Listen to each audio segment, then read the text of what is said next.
Бид жижиг оршихуй, өвдөж, сул бараа болдог жижиг махан бие болоод агуу уудам хорвоо ертөнц хоорондын зөрчлийн талаар ярьж байна.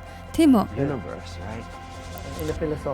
Философийн талаас бол бидний нарийн бие, праны бие байдаг. Бид гурван биетэй. Сэтгэл гутралын хамгийн хэцүү нь юу вэ гэхээр бид биегээсээ өөрсдөөсөө гарч чаддаггүй сэтгэлдээ хит автдаг. Сэтгэлдээ автдаг. Сэтгэл аимшигтай шорон хүнд өвчин болчдөг. Үүнээс гарах зөв арга нь бие сэтгэлийн тогтолцоонд эрч хүч, энергийг нэмэх юм. Философийн талаас бидний нарийн бие, праны бие байдаг. Бид гурван биетэй. Сэрүүн төлөвт бүдүүн бие, зүүдний төлөвт нарийн бие, гүн нойрны төлөвт учир шалтгааны бие.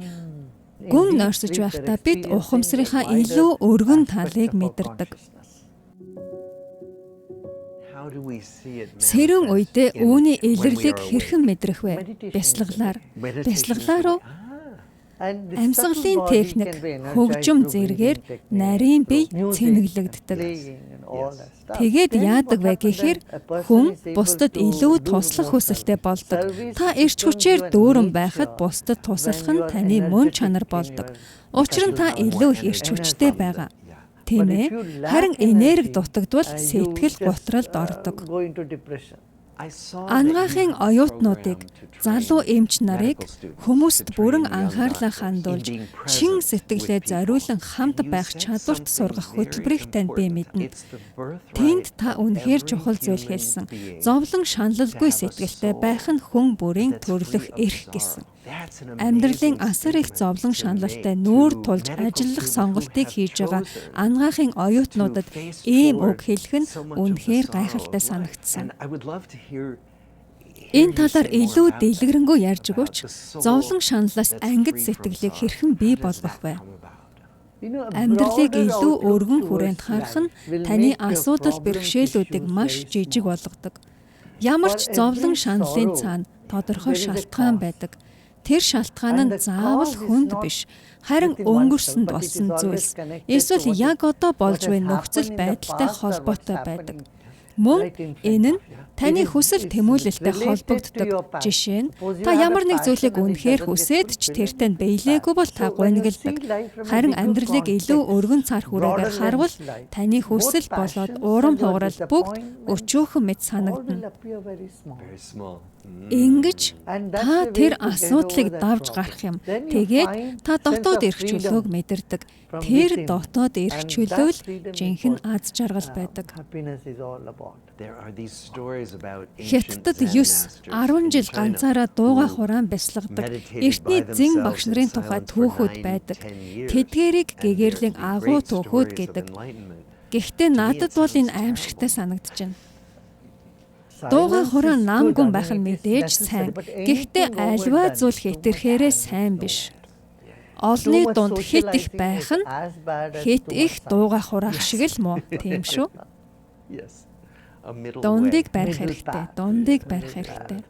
Эмч нарын хувьд би өөрөө ч бас бид хүмүүсийг хэрхэн тэр жижиг биегээ өөрийгөө давж ухамсараа тэлхтэн туслах ба ялангуяа бие нь өвдөж байгаа эсвэл амьдралынхаа төгсгөлд ойртож байгаа хүмүүст. Хүчирхэг сэтгэл сул дорой биеийг авч чадна. Эсэргээрээ биш. Сул дорой сэтгэл хүчтэй биеийг авч чаддаггүй. Гэхдээ энэ бол сүүлийн мөчөд генет хийчих зүйл биш. Тийм шүү. Сүүлийн мөчөө хүлээж буй нэгэнд одоо сэтгэлээ хүчтэй болго гэх аргагүй. Үүнийг эртнээс дадал болгон хөгжүүлэх хэрэгтэй. Яг булчингаа хөгжүүлдэг шиг. Бие бэлдраа хөгжүүлэхэд нэг шөнийн дотор булчинтай болчихдоггүй штэ. Үүнийг аажмаар хөгжүүлдэг дадал. Аз жаргалтай байх. Жижиг саад бэрхшээлүүдэд хит автахгүй байх дадлыг өөртөө суулгаснаар та дотоод хүчийг олж авдаг. Тэр хүч чадал таагүй үедтэй танд хүч өгөх болно. Та хүүхдүүдэд зүүн совингоо таньж ухаарахыг заадаг. Хүн бүрт байдаг тэр чадвартаа нэвтрэн түүнд анхаарлаа хандуулахыг зааж байгаа. Гэтэл бит эсэргээрээ зүүн совингоо хүчээр дарахыг заалгасан. Хүүхдүүдэд тэр мэдрэмжээ битгий анхаар гэж сургадаг. Та тэс өөр зүйлийг хийж байгаа тийм үү? Энэ маш үр дүнтэй. Учир нь хүүхдийн сэтгэлд тийм их шунал дургуутсал байдаггүй. Тэдний сэтгэл цэвэр, шинэхэн байдаг. Тиймээс тэд тэр чадварт амархан нэвтэрч чаддаг, маш гүн орж чаддаг, өөрсдийнхөө тэр дотоод чадвартай холбогдож чаддаг. Бид дэлхийд даяар 100,000 гаруй хүүхдийг сургаад байна. Зэнд үүнийг үзэл ойлголт, урьдчилсан төсөөлөлгүй анхан сурагчийн сэтгэл гэдэг. Нэг зэн багш ингэж хэлсэн байдаг. Анхлан сурагчийн сэтгэл боломжоор дүүрэн, харин мэрэгжилтний сэтгэлд боломж цөөн гэж. Энэ чадвартайгаа холбогдохыг зааж байхад хүүхдүүдээс юу ажиглагддаг вэ? Маш их боломжууд харагддаг. Тийм үү? Маш их баярлалаа. Үнэхээр сайхан яриа байлаа. Баярлалаа.